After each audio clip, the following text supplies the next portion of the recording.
Good morning and welcome to another edition of Carpod Church. As we look out onto Bray this morning with its lights twinkling and the people waking up, preparing for yet another day, but another day that's maybe a good bit different in that it is the beginning tonight of new and stricter restrictions.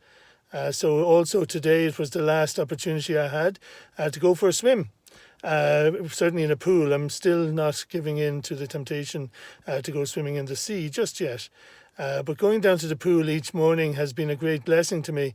But it's also been fascinating. And it's been fascinating because you get to see people in all shapes and sizes doing all sorts of things in the pool. Some people go in, get straight into the hot tub or the jacuzzi and melt away there for a few minutes.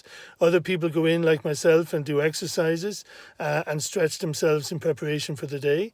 Others in the pool that I go to actually walk up and down and enjoy the opportunity to stretch their muscles in a different way. And what's interesting about exercise within a pool is that it's whatever you do in a pool is worth 3 times what you would do outside the pool. So if you walk in the pool, you're literally walking 3 times the distance than if you were actually outside of the pool. And it's to do with the water resistance and the pressure of the water, and it's good for muscle tone. Other people get into the pool and they swim. And they swim up and down, sometimes in the fast lane. And it is fascinating to watch, and I know we've 1 or 2 in our parish who do the same, to watch people who almost deliberately chase somebody who's ahead of them and then takes great pleasure in tapping them on the heel to get them to move aside so that they can pass them out. It becomes a little bit of a competition. Now, all walks of life and all types of people are in the pool, but so it is too with the church.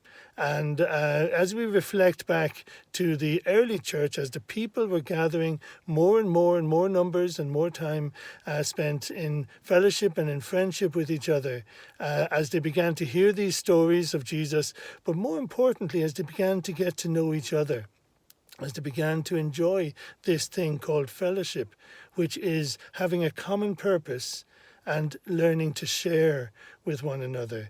Something extraordinary began to happen. As well as coming together for prayer and for listening to stories, people began to bring what they owned and to share it with others. And so if somebody had a fair bit of food one day and they'd come in and they'd join in the time of listening to the apostles or listening to people praying together, and then they would have food together. And people, some would have a little bit of food and some would have a lot. And people were learning and practicing sharing.